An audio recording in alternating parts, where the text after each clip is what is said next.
안녕하십니까, 이헌섭입니다. 오늘 세상 속으로 뛰어든 경제의 철학자들이라는 시리즈 제목으로 첫 번째 소개하고 싶은 사람은 질비오 게젤입니다. 그가 쓴 자유토지와 자유화폐로 만드는 자연스러운 경제 질서라는 책을 중심으로 그의 생각을 알아보도록 하겠습니다. 최근에 우리의 자본주의가 위기를 맞고 있다라는 이야기가 많이 있습니다.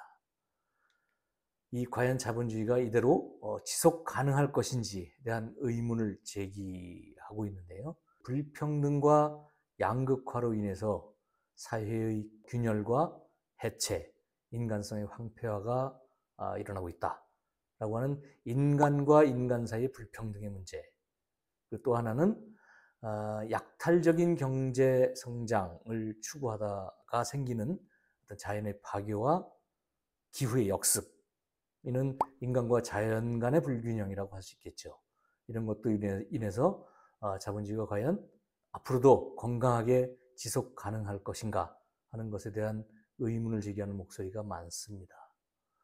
자, 이와 같은 불평등과 양극화에 대해서 우리는 어떻게 해야 할까? 이대로 두고 보고 있어야만 하는 것일까? 하는 문제를 제기해 보고자 합니다. 이 문제를 어떤 사회주의적인 혁명을 통해서 해결할 수밖에 없다고 하는 주장들은 이미 힘을 잃었고, 지금도 그런 생각을 하는 사람들은 극소수에 불과할 것입니다. 어떤 인위적인 강제적인 이런 평등의 추구는 가능하지도 않고 자연스럽지도 않고 인간의 본성에 부합하지도 않을 겁니다. 이 불평등이라고 한마디로 해도 이 불평등에도 이게 종류가 있을 겁니다. 우리가 수용할 수밖에 없고 감내해야 하는 불평등도 있을 것이고, 또는 절대로 용인해서는 안 되는 불평등도 있을 겁니다. 자, 좋은 불평등, 어쩌면 필요한 불평등은 이런 것이겠죠. 이 건전한 경쟁을 촉진하고자 하는 것, 그래서 경제의 활력과 성장을 견인하는 동인으로서의 불평등은 있을 겁니다. 그리고 우리는 모두 다 남들보다 앞서고 싶고 남들보다 더 잘하고 싶은 것이 인지상정일 겁니다. 이런 인간의 자연스러운 본성에 부합하는 불평등, 그리고 인간의 노력과 능력의 차이에서 오는 불평등은 어쩌면 필요한 불평등이기도 하고 수용해야 하는 불평등일 겁니다. 반면에 그렇지 않은 불평등, 나쁜 불평등도 있지요. 경제의 활력과 성장을 저해하는 불평등이기도 하고, 개인의 노력과 능력의 차이와는 무관하게 생기는 불평등, 특히 불로소득에 기반한 부자연스러운 불평등 문제는 우리가 용인해서는 안 될 것입니다. 자, 불로소득이 무엇인가요? 불로소득은 노동하지 않고 노력하지 않고 얻는 수익입니다. 일을 하지 않고 벌어들이는 수익이죠. 어느 날 자고 일어났더니 내 계좌에 돈이 들어와 있더라, 뭐 이런 거죠. 그래서 최근에 우리의 자본주의 사회에 대해서 불로소득 자본주의 시대라고 진단하는 목소리마저 있을 정도입니다. 자, 불로소득의 주범은 지대와 이자라고 합니다. 그 렌트라는 말 있죠. 지대라는 걸로 이제 번역이 되는데, 토지 소유자가 자신의 노력이 아닌 토지의 소유권만으로 보상을 받는 경우를 지대라고 합니다.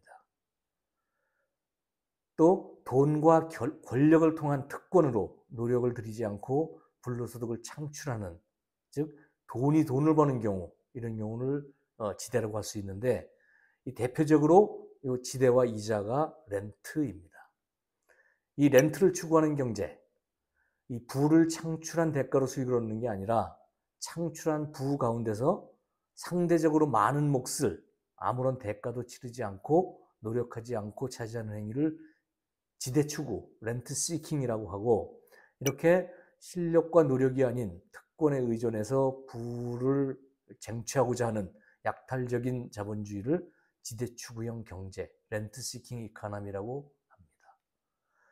자, 이 지대와 이자 문제를 해결하지 않고는 우리가 처한 자본주의의 불평등을 치유할 수가 없고 자연스러운 경제 질서를 수립할 수 없을 겁니다. 즉, 여기서 말하는 자연스러운 경제 질서라는 것은 특권이 없는 경제 질서이고요, 불로소득이 없는 경제 질서, 부당한 착취가 없는 경제 질서일 겁니다.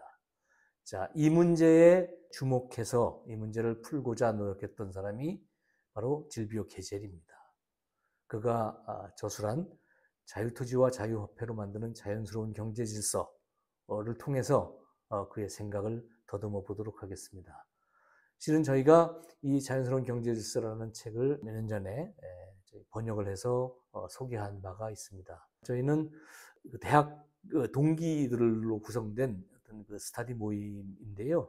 예전에 같이 공부하던 경험을 쭉 살려서 지금까지 정기적으로 만나면서 여러 가지 책들을 같이 읽고 토론하는 모임이었습니다. 여기서 이 자연스러운 경제 질서라는 책을 만난 후에 이 부분은 좀 더 본격적으로 우리 사회에 소개를 하는 게 좋겠다 하는 생각에 의기투합해서 같이 이제 분야를 나누어서 이거 번역해서 발표를 하게 되었습니다. 오늘 그 내용을 자유토지와 자유화폐로 만드는 자연스러운 경제질서라는 책을 통해서 여러분들께 같이 나누는 시간을 갖고자 합니다.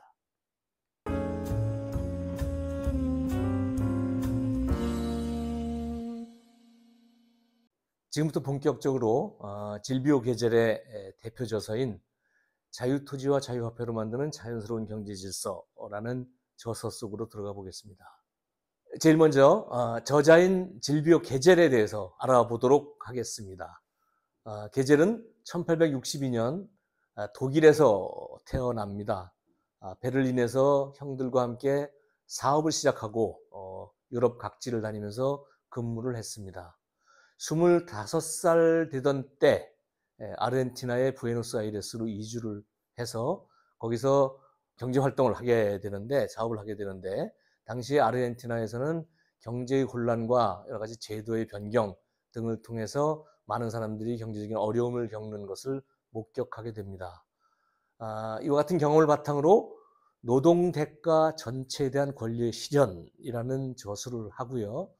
곧이어 유럽으로 귀환을 해서 화폐와 이자의 신이론이라는 또 다른 책을 저술을 합니다. 그리고 1916년에 상기의 두 저서를 합쳐서 자연스러운 경제질서라는 책을 출간을 하게 됩니다.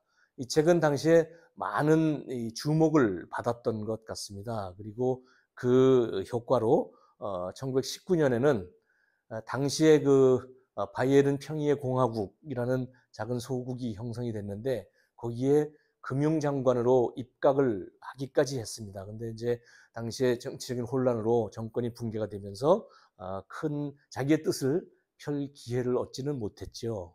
그리고 1930년에 사망을 한 사람입니다. 즉, 이 사람은 노동자가 아닙니다. 자본가였고요. 사업가였습니다. 따라서 그가 처방한 내용은 노동자가 아닌 자본가의 입장에서 본 자본주의의 치유 방법이라고 할 수 있습니다.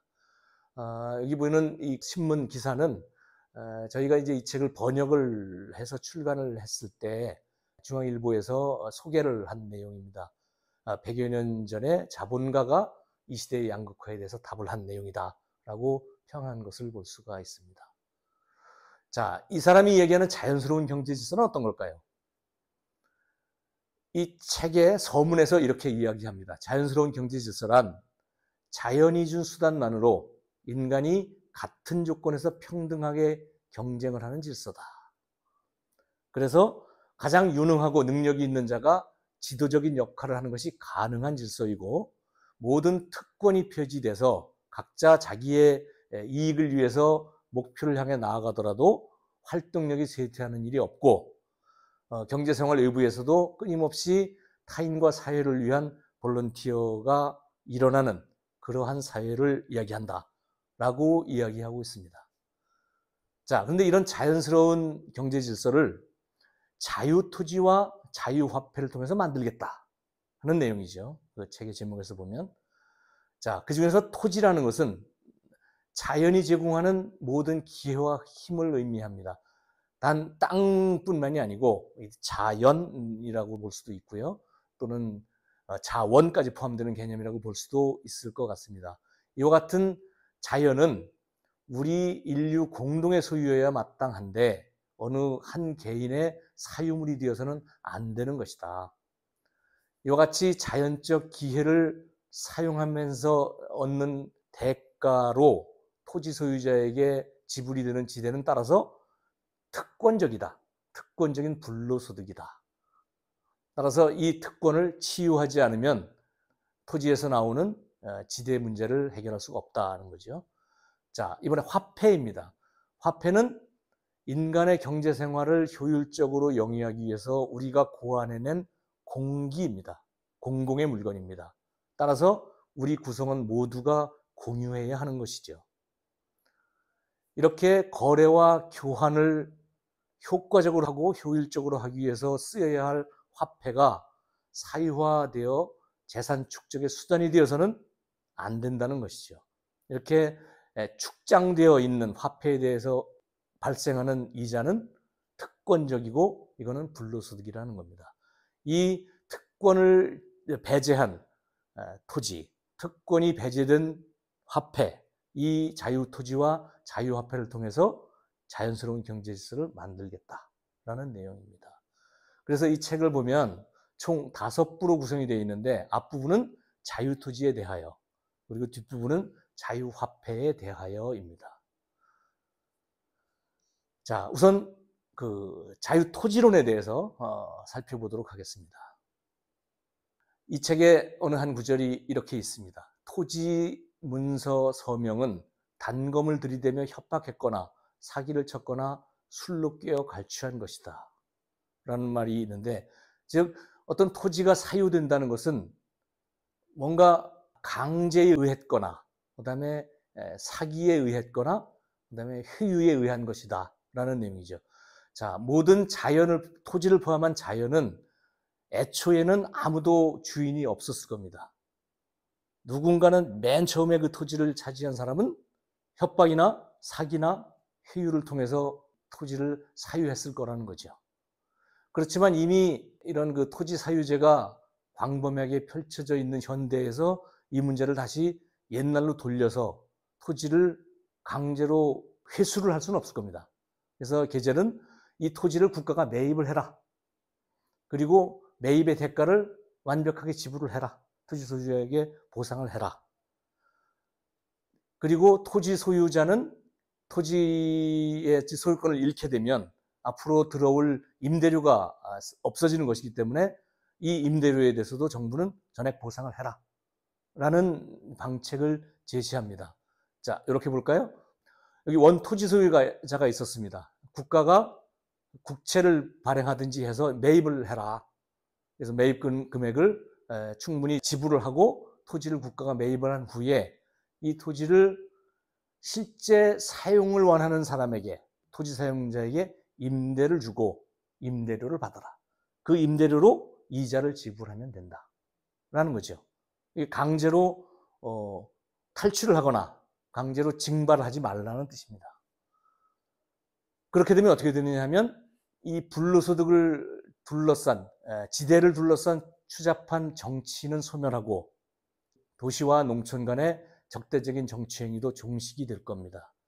땅에 속박되지 않는 뿌리 깊은 자유가 펼쳐질 것이고 공정한 분배가 형성이 돼서 노동의 대가가 부당하게 착취당하지 않는 자연스러운 경제 질서를 수립하게 된다라는 내용입니다. 자, 그러면 토지를 처음에 이제 국채를 발행해서 매입을 했는데 이 매입 대금은 어떻게 할 거냐 하는 문제가 남습니다. 자, 이렇게 생각해 보죠. 자, 임대료를 받아서 이자를 원토지 소유자에게 제공을 하고 있는데 만약에 이자가 줄어들면, 이자율이 하락하면 어떻게 될까요? 원토지 소유자에 대한 이자 지급이 감소할 겁니다. 임대료는 들어오지만 이자는 적게 지불해도 되는 거죠. 그러면 국가 재정에서 차익이 생기고 이 차익으로 토지 대금을 변제하면 된다라는 겁니다. 만약에 이자가 0%가 되면 어떻게 될까요? 임대료 전체가 국가의 수입이 될 겁니다. 그 임대료를 20년을 모으면 토지 대금 전체를 변제를 가능할 수 있다는 거죠. 그 이후에 들어오는 수입은 감세 또는 어떤 연금 이런 것을 통해서 국민에게 환원할 수도 있는 재원이 될 겁니다. 자, 그러면 여기서 문제가 되는 게 과연 이자가 제로가 될까 하는 문제일 겁니다. 그 부분으로 넘어가 볼게요. 그리고 또 하나는 자유토지라는 것은 이제 분배의 문제입니다. 그러나 어떤 경제의 문제는 딱 비단 분배의 문제뿐만이 아니고 교환, 즉 산업의 문제일 수도 있습니다. 그리고 이렇게 임대료 문제를 해결을 해도 그 이자 문제가 같이 해결되지 않으면 문제가 완벽하게 해결되는 것은 아닐 겁니다. 자, 이렇게 생각해 볼 수 있을 거예요. 토지의 공유가 실현됐다. 그러면 이 토지 부동산 시장에 있던 돈은 전부 다 금융시장으로 옮겨갈 겁니다. 이자를 추구하게 되겠죠. 자, 이자가 붙지 않는다면 좋을 텐데 그런 돈을 과연 만들 수 있을까? 자, 그렇게 해서 만들었다 쳐도 이자가 붙지 않는 돈을 만들면 경제가 망가지는 건 아닐까? 라는 생각을 할 수 있는데 이 부분을 지금부터 생각해 보도록 하겠습니다. 그게 바로 계절의 자유화폐 이론입니다. 자, 이자는 과연 그럼 어디서 오는지부터 생각을 해볼게요. 과연 이자는, 돈에는 왜 이자가 붙는 것일까? 자, 이게 어떤 사람이 수박을 가지고 있고 어떤 사람은 돈을 가지고 있습니다. 이 돈으로 수박을 사고자 합니다. 이제 협상을 하게 되겠죠. 흥정을 할 텐데 돈을 가진 사람이 안 사고 말을래 라고 하면 수박을 가진 사람은 굉장한 불리함에 처할 겁니다. 두고 있으면 썩을 텐데요. 물건은 썩지만 돈은 썩지가 않습니다. 이 차이가 이자로 나타난다는 거죠. 그 차이가 바로 화폐의 특권입니다. 상품은 감가를 하는데 화폐는 감가를 하지 않습니다. 감가를 하기는커녕 이자를 벌어들입니다. 우리가 물건을 가지고 있으면 보관료도 들고 인건비도 들고 주로 들고 부패하고 좀이 쓸고 보험료도 내야 하고 관리비도 들 텐데 똑같은 가액의 돈을 가지고 있으면 오히려 이자가 생깁니다. 이 차이는 어디서 왔느냐? 물건은 부패하지만 돈은 부패하지 않는 돈의 특권에서 온 것이라고 본 것이죠. 자, 돈을 가지고 있는 사람은 거래 과정, 교환 과정으로부터 언제든지 철수를 할 수 있습니다. 아까 수박을 가진 사람하고 흥정을 하다가 싫음 관둬라고 할 수 있는 거죠. 그렇게 되면 이 화폐는 축장이 되어서 거래 과정으로부터 사라집니다. 실제로 우리나라에서도 발행된 5만 원권 지폐 중에서 20% 정도만 다시 돌아올 뿐 나머지는 전부 축장되고 있다고 합니다.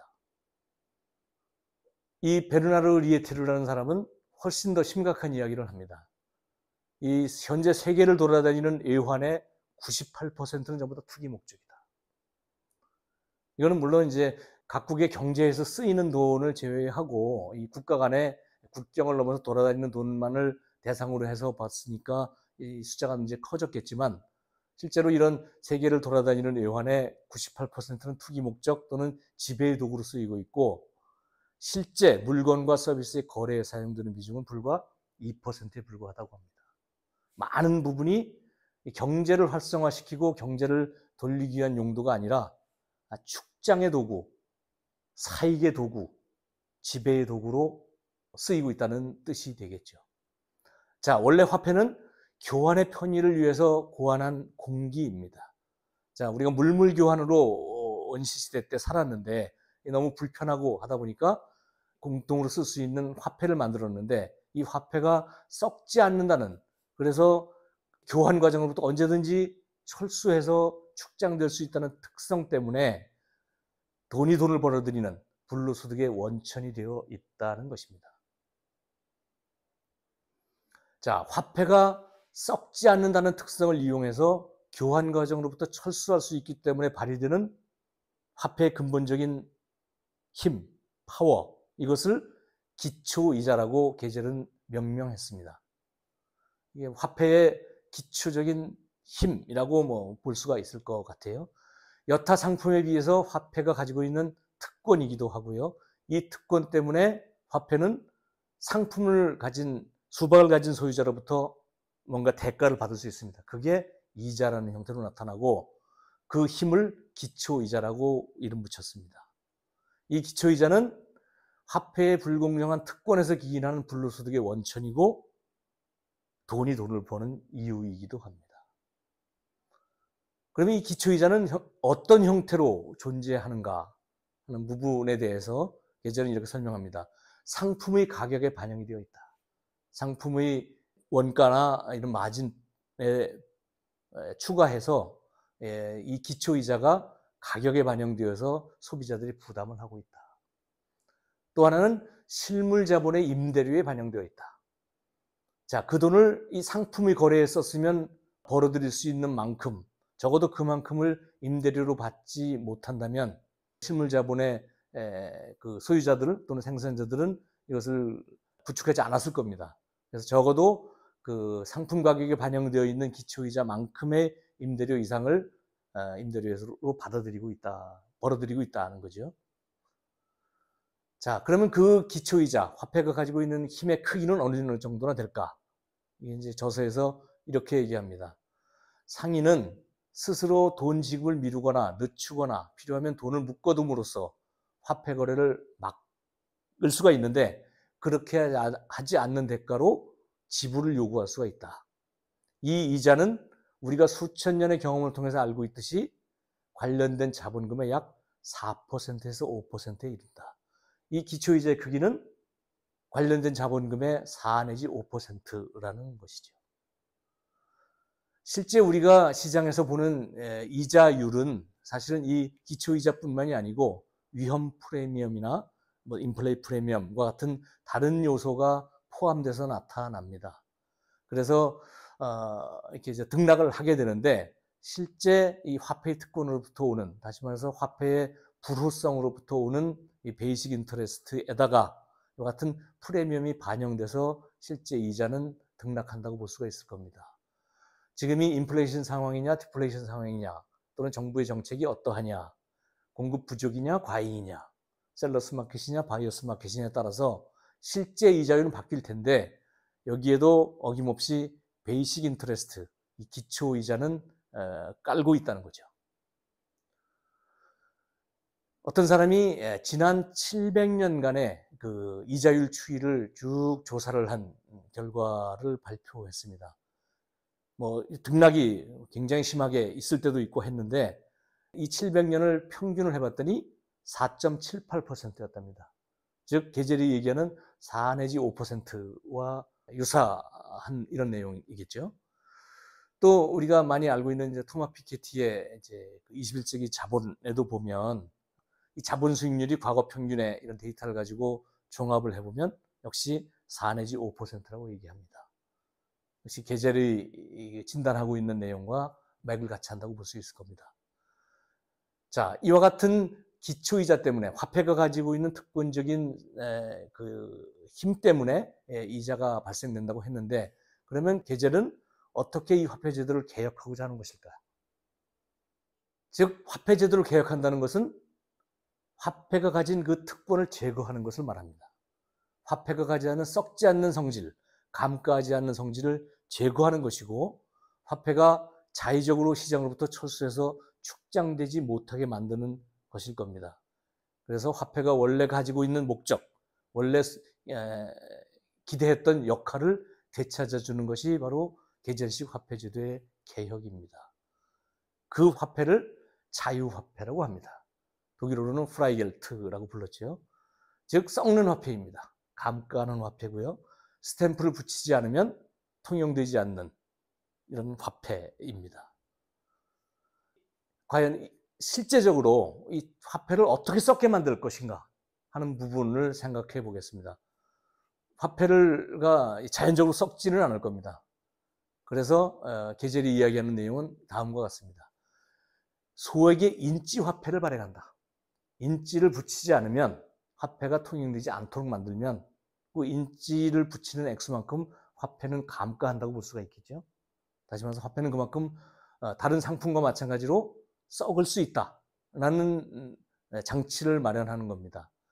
계절이 이야기하는 그 수준은 다음과 같습니다. 액면가액의 연율 5.2%씩 감가하게 만들자.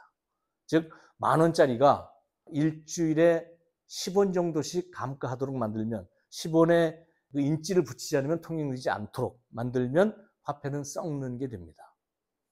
그리고 이 통화국을 신설해서 이 화폐, 자유화폐에 대해서 수요를 관리를 하면 훨씬 더 효과적으로 통화를 관리할 수 있게 된다. 그리고 이것을 세계 통화동맹 같은 것을 결성해서 모든 나라가 동시에 이것을 하게 되면 세계적으로 자유화폐는 통용되는 이런 우리 공기가 될 수 있다 하는 내용입니다. 이게 그 사례입니다.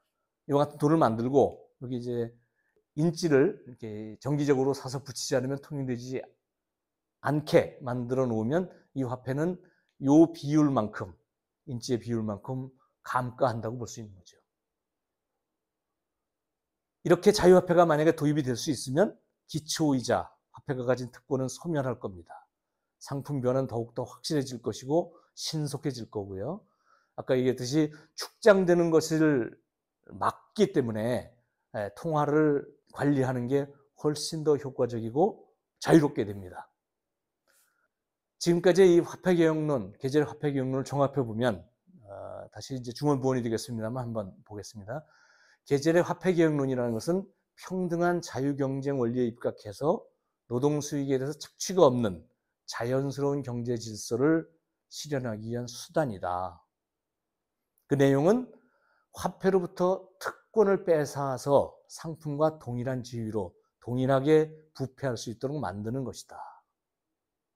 그 핵심은 감가하는 성질을 가진 화폐, 즉 자유화폐를 도입하는 것인데 이 자유화폐는 상품 교환을 확실하고 신속하고 저렴하게 만들 뿐만이 아니라 기초이자 징수의 권리를 빼앗아서 수급 일치의 균형적 세계와 실물 자본의 풍부한 공급을 보장하는 자연스러운 경제 질서로 인도하는 것이 될 것이다.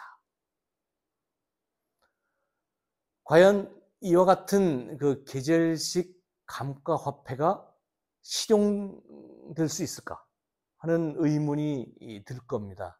자, 계절의 아이디어가 나왔을 때 사람들이 어떻게 평가를 했는지, 그리고 실용할 수 있는 사례는 있는지, 우리에게 주는 시사점은 있는지 하는 부분을 말씀드리겠습니다. 여기 이제 아인슈타인과 케인즈의 언급을 가져왔습니다. 아인슈타인도 그렇게 얘기했죠. 저축할 수 없는 화폐를 창출하는 일은 우리의 소유 제도를 다른 형태로 안내할 것이다. 케인즈는 특히 질병 계절의 자유화폐에 대해서 매우 긍정적인 평가를 했습니다. 그 사람이 이야기하기를 후세 사람들이 막스의 경제 이론보다는 계절의 사상에서 더 많은 것을 배우리라 생각한다 라고 얘기하기도 했습니다. 미하엘 엔데는 이 모모라는 책을 쓴 유명한 사상가라고 할 수 있는데 이 사람은 이렇게 얘기했습니다. 나는 최근 몇 년간 계절의 생각을 집중적으로 공부를 했다. 이 돈의 문제가 해결되지 않으면 우리 문화에 관한 모든 문제는 해결되지 않는다는 것을 깨달았고 그 내용을 모모라는 책에 담았다. 이렇게 이야기하고 있습니다. 베르너 온켄이라고 하는 독일의 경제학자는 이 사람은 이제 이 화폐와 토지 개혁에 관련된 여러 가지 문서들을 보관하는 이런 연구소를 설립한 사람이기도 하고요. 그다음에 질병 계절과 그의 저서에 대한 이런 책을 또 저술하기도 한 질병 계절 연구가입니다. 이 자연의 섭리에 맞는 화폐, 계절식 화폐라는 이념이 오늘의 우리나라에서도 훌륭한 열매를 맺게 될 것이다 라고 평가를 하고 있습니다. 가장 단적인 예가 오스트리아의 베르글시의 사례입니다. 오스트리아의 베르글시에서는 1932년에 이 자유화폐를 실제로 발행을 해서 사용했던 적이 있습니다. 그 이름을 노동증서라고 했었고요. 시한부에 썩는 화폐, 감가하는 화폐를 실제 경제에서 사용해 보았습니다. 당시에 1932년은 세계 대공황 직후였고 대공황이 한창 진행될 때였는데 많은 곳에서 실업과 경제 부진으로 어려움을 겪고 있을 때 이 베르글시만은 이 문제를 획기적으로 해결해서 대성공을 거두었고 많은 도시들이 베르글을 모방하기 위해서 찾아올 정도였다고 합니다. 근데 이제 이러한 운동이 막 확산되는 것을 우려해서 국가 권력과 금융자본이 통화의 발행권은 중앙정부에만 있어야 한다라는 것 때문에 그래서 금지를 하게 됩니다. 그래서 사실은 이것은 돈이 아니다라는 뜻으로 이제 노동증서라는 이름으로 발행을 했던 것도 이제 그것을 피하기 위한 것이었는데, 결국 중앙은행의 반대로 이게 이제 불법화되면서 계속 이어지지는 못했습니다. 그 베르글시의 운터 구겐베르거라고 하는 시장이 이 일을 주도했는데, 그의 이 투쟁 과정을 영화한 내용이 있습니다. 최근에 이 오스트리아 TV에서 방영이 되기도 했고요. 저희가 여기에 이제 한글 자막을 붙여서 유튜브에 올려놓았습니다. 혹시 그 베르글의 기적이라는 내용으로 검색을 하시면 이 운터 구겐베르거 시장의 자유화폐 실험 내용을 상세히 아실 수 있습니다. 강력히 추천드립니다. 자, 이와 같이 베르글이 성공을 거두자 매우 유명한 저명한 미국의 경제학자지요, 피셔 교수가 여기에 이제 관심을 기울이기 시작을 했고, 그 조교를 파견해서 조사를 하고, 그다음에 이 미국에서 이 계절의 그 아이디어를 지지하는 많은 단체들이 형성이 되어서 역시 한 400곳 이상의 커뮤니티에서 이 유사한 스탬프 화폐를 발행했다고 하는데, 이것을 좀 더 확대하려고 이제 정부의 노력을 하고 이야기를 했는데, 결국은 루즈벨트 대통령이 이것을 불허하면서 이게 성공을 하지는 못합니다. 지금까지 질비오 게젤의 자연스러운 경제 질서에 대해서 말씀을 드렸습니다. 질비오 게젤이 제안한 자유 토지와 자유 화폐로부터 우리는 무엇을 배울 수 있을까? 왜 지금 질비오 게젤인가? 그리고 질비오 게젤을 통해서 우리의 경제가 처한 문제를 해결하는 실마리 또는 시사점을 얻을 수 있을까 하는 부분을 마지막으로 말씀드리고자 합니다. 질비오 게젤이 주창한 자유토지와 자유화폐와 관련해서 저희는 이런 생각을 합니다. 우리 사회가 처한 어떤 불평등, 특히 불로소득으로 인한 불평등 문제를 해결하는 또는 그 문제를 완화하는 어떤 실마리를 그의 사상으로부터 찾아낼 수 있지 않을까 하는 생각을 합니다. 특히 화폐론 관련해서 예전에는 스탬프를 사서 붙여야 되는 이런 문제도 번거로움도 있었는데, 사실은 이제는 블록체인 기술이 발전하는 등 어떤 인터넷 기반 기술이 발전하면서 굳이 이렇게 풀칠을 해서 스탬프를 붙이지 않아도 얼마든지 해결할 수 있는 길도 열린 것 같습니다. 그리고 여러 가지 그 마일리지 시스템이라든지 그 다음에 어떤 지역 화폐 이런 부분에 자유화폐 제도를 원용을 하면 이 화폐가 축장되어서 불로소득의 원천으로 쓰이는 것이 아니라 계속 그 경제 과정에, 거래 과정에 투입이 되면서 거래를 활성화하고 경제를 더 잘 돌리는 이런 원천이 될 수도 있다고 생각합니다. 그리고 우리가 일거의 모든 화폐를 계절식 자유화폐로 바꿀 수는 없을 터이므로 그 중에 어떤 일부 국한된 영역 또는 국한된 지역에서 계절화폐를 실험할 수 있으면 좋지 않을까. 예를 들면 기본소득이라든지 이런 식으로 별도의 재원을 가지고 운영하는 한 시스템이 있을 때 이 부분에 계절식 이런 자유화폐를 도입하면 이것이 뭐 축장되거나 기존 화폐로 흡수되거나 하는 것을 방지하면서 계속 경제 활성화, 그다음에 거래 활성화로 쓰일 수 있는 이런 길을 열 수 있지 않을까 하는 생각을 해봅니다. 저희가 이 책을 번역을 하고 소개를 하는 이유가 거기에 있습니다.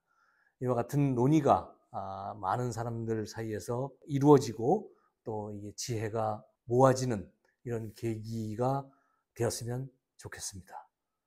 경청해 주셔서 대단히 감사합니다.